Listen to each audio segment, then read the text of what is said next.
नमस्कार दीपा स्टार्लिंग चैनेले आपनादेर सबाइके स्वागत। आज के आमी आलू बेगुन दिए टैंगरा माछेर एकटी खूबई सुस्वादु रेसिपि बानाबो। बानानोও सहज और कमन एकटी रेसिपि। चलुन देखे नेওয়া যাক आलू बेगुन दिए टैंगरा माछेर এই रेसिपि बानानोर भिडियोटा। आमी 500 ग्राम देशी टैंगरा निয়েছি। प्रथमे मैरिनेट करे नेब। सेजोनो देब परिमाण मतो नुन, हलुद और देब 2 टेबिल चामच सर्षेर तेल। जे माछे आँच थाके ना भाजबार समय फोटे सेजोन्नो मैरिनेशनेर समय सर्षेर तेल दिले आर फोटे ना। माछगुलो मैरिनेट करे 10 मिनट रेखे देब। এই সময় আমি একটা পেস্ট বানিয়ে নেব। একটু জল নিয়ে নিয়েছি। জলের মধ্যে গুঁড়ো মশলাগুলো দিয়ে দেব। দেব হাফ টেবিল চামচ জিরে গুঁড়ো, 1 টেবিল চামচ ধনে গুঁড়ো, পরিমাণ মতো হলুদ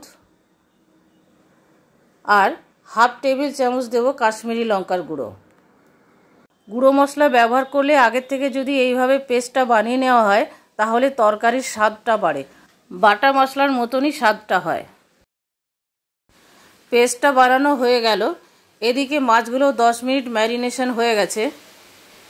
माछगुलो प्रथमे भाजबो, सेइजोन्नो कड़ाइयेर मধ্যে देव तेल। तेलटा एकटु बेशी करेई देव, अनेकगुलो माछ भाजते हबे। तेलटा भालो मतो गरम हो गेछे, तेल थेके धोया उठे गेछे। एबारे एर मধ্যে माछगुलो दिए देब। एकसाथे सबगुलो माछ भाजा होबे ना।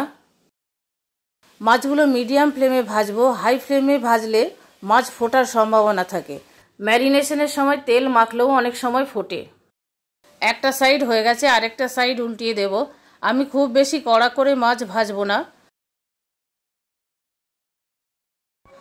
माछगुलो भाजा हो गेछे, तुले नेब। একই রকম ভাবে পরের মাছগুলো ভেজে নেব। এরপরে আমি বেগুনগুলো ভাজবো, সেই জন্য কিছুটা তেল তুলে রাখবো। সব মাছগুলো ভাজা হয়ে গেছে। এখন আমি এই তেলের মধ্যেই বেগুনগুলো ভেজে নেব। বেগুন ভাজতে প্রচুর তেল লাগে, সেই জন্য মাছ ভাজার পর কিছুটা তেল আমি তুলে রেখেছিলাম। তুলে না রাখলে পুরো তেলটাই বেগুনে টেনে নিত। বেগুনগুলো ভাজা হয়ে গেছে, তুলে নেব। কড়াইয়ের মধ্যে দেব আরও কিছুটা সরষের তেল। तेलटा गरम हो गेले फोड़ने देव 1 चा चामच कालो जिरे और 2টো काँचा लंका। काँचा लंकागुलो आमी चिरे दिएछि। कालो जिरे और काँचा लंका भाजा हो गेछे, खूब सुंदर गन्ध बेरिয়েছে। এখন এর মধ্যে দেব 2টো মিডিয়াম সাইজের আলু লম্বা লম্বা করে কেটে রেখেছিলাম সেইগুলো। আলুগুলো লাল লাল করে ভেজে নেব। আলুর মধ্যে কালার এসে গেছে, ভাজা হয়ে গেছে। এখন এর মধ্যে দেব একটা মিডিয়াম সাইজের টমেটো কুচোনো, সাথে দেব স্বাদ মতো নুন। নুনটা ভেবে দিতে হবে, ম্যারিনেশনের সময় নুন দিয়েছিলাম। আর দেব একটু চিনি, খুব সামান্য চিনিটা দিলাম। এটা আপনারা না চাইলে নাও দিতে পারেন। টমেটো কুচি দেওয়ার পর কিছুক্ষণ ভেজে নেব, যতক্ষণ পর্যন্ত না টমেটো কুচিগুলো সফট হয়ে যায়। টমেটো কুচি সফট হয়ে গেছে। এখন এর মধ্যে দিয়ে দেব বানিয়ে রাখা মশলাটা। মশলাটা দেওয়ার পর কষিয়ে নেব যতক্ষণ পর্যন্ত না মশলা থেকে তেল ছেড়ে আসে। মাছে পেঁয়াজ খেতে পছন্দ করলে এই রেসিপিটা বানাবার জন্য পেঁয়াজ ব্যবহার করতে পারেন। তবে এইভাবে পেঁয়াজ ছাড়া রান্না করলেও কিন্তু খেতে খুব ভালো লাগে। মশলাটা কষানো হয়ে গেল। এখন এর মধ্যে আমি দিয়ে দেব পরিমাণ মতো জল। ঝোল যে যেরকম খেতে পছন্দ করেন সেই অনুযায়ী জলটা দেবেন। ঝোলটা ফুটে উঠেছে, এখন এর মধ্যে দেব মাছগুলো নেড়ে ঝোলের মধ্যে ডুবিয়ে দেব। দেব 3টে কাঁচা লঙ্কা চেরা। ঝোলটা ফুটে উঠেছে, এখন গ্যাসের ফ্লেমটা সিম করে ঢাকা দিয়ে দেব রান্না হবার জন্য। 10 মিনিট পরে ঢাকাটা খুলবো, চেক করে নেব আলুগুলো ঠিকমতো সেদ্ধ হয়েছে কিনা। আলু সেদ্ধ হয়ে গেছে, ট্যাংরা মাছগুলো সেদ্ধ হয়েছে। ট্যাংরা মাছ ভাজবার সময় অন্য মাছের মতো পুরোপুরি সেদ্ধ হয় না, আলাদাভাবে ঝোলে দিয়ে সেদ্ধ করতে হয়।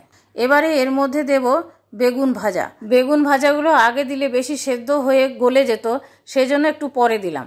আর দিয়ে দিলাম ধনেপাতা কুচোনো। বেগুন আর ধনেপাতাটা দেওয়ার পর আরও 2-3 মিনিট রান্না করে নেব।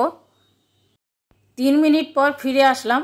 হয়ে গেল আলু বেগুন দিয়ে ট্যাংরা মাছের ঝোল। খেতে গরম ভাতে খুবই ভালো লাগে আর বানানোও সহজ। আমার এই আলু বেগুন দিয়ে ট্যাংরা মাছের ঝোল বানানোর ভিডিওটা আপনাদের কেমন লাগলো কমেন্ট বক্সে কমেন্ট করে জানাবেন। ভালো লাগলে প্লিজ একটা লাইক করে দেবেন, শেয়ার করবেন আর সাবস্ক্রাইব করে বেল আইকনটা টিপে দেবেন পরবর্তী নোটিফিকেশনের জন্য।